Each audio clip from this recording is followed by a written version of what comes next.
The concept is quite simple. Pump the water from there and have it extracted somewhere else. This is a great solution not only to use to pump out the water, but to also recycle it if you have water barrels. What's up everybody? If you have a swim spa, a swimming pool, or a pond and you want to drain it, you use a sump pump. Just requires 0.4 of an inch, which is obviously better because for situations like those where there's very little water, obviously you don't want to be left with an inch of water. We don't want to be fishing out anything with a bucket. Now how do these work? Basically very easy. Both of these have connectors that you first screw into the pump depending on the type of hose connector that you have. They mostly work with garden hoses, and with Jeff-like, obviously much larger hole than this one, so you're gonna pump out more water. This one does 2,450 gallons per hour, whereas this one only does 3,000 liters, which is about 850 gallons, I believe. But this is completely submersible, and so is this. So you can take this pump and put it completely underwater, and it's gonna be okay. Now, if you have water barrels, it's kind of hard to get the water upwards to your hose, to your garden hose. So we're gonna be using this to basically pump water out of barrels and to water your plants, and you're gonna see how that one works as well. So anyways, let's plug this in. Now this one's quiet, but this one is ultra quiet. You can see that it's vibrating, but you can't even hear it. It's insane. Whereas that one, without any water, obviously like 4 times louder. Also not loud, but you can definitely hear it. One more thing to note is both of these have no on-off switches, so it's just this. All right, so let's go and screw this in. Okay. And now we need to go and just put the hose over top of this and clamp it. All right, so we submerged this and we are about 10, 11 inches. So let's turn that pump on and see how far it goes, because these little pumps can also be used as a fountain. So you can see that the power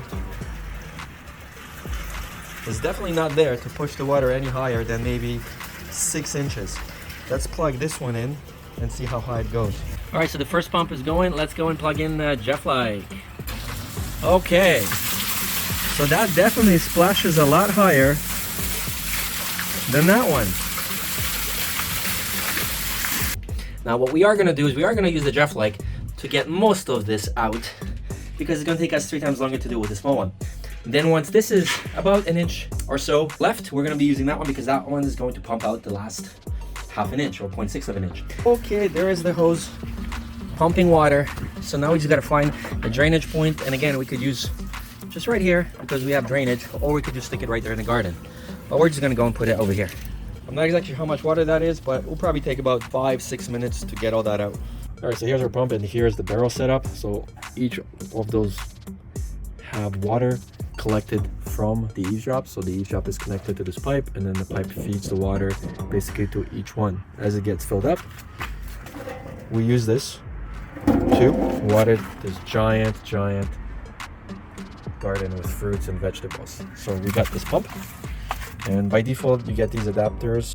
This is plastic, so this is what gets screwed into here. However, in order to attach these, you're gonna have to basically cut a hose. They get 3 different sizes. I decided to go and find a coupler. This is a 1/2 inch, and I screwed that in, and then this goes to the regular garden hose connector. This is a male, and you can also get the female version depending on which end you want to screw into here from the garden hose. And then you put this pump at the bottom, turn it on, and then you're gonna have basically water being pumped. And as long as the hose has a sprayer, you press the sprayer, that's when it's gonna release the water. If you want better power, then you gotta get a stronger pump. And there you go, water's pumping out. So easy solution to pull the water out, and you can go as far as 0.4 inch. And this hose is 100 feet. So you can see there's a lot of, look at it. So it's going through all of that. Easy, cheap solution to reuse water and save the environment. Thanks for watching.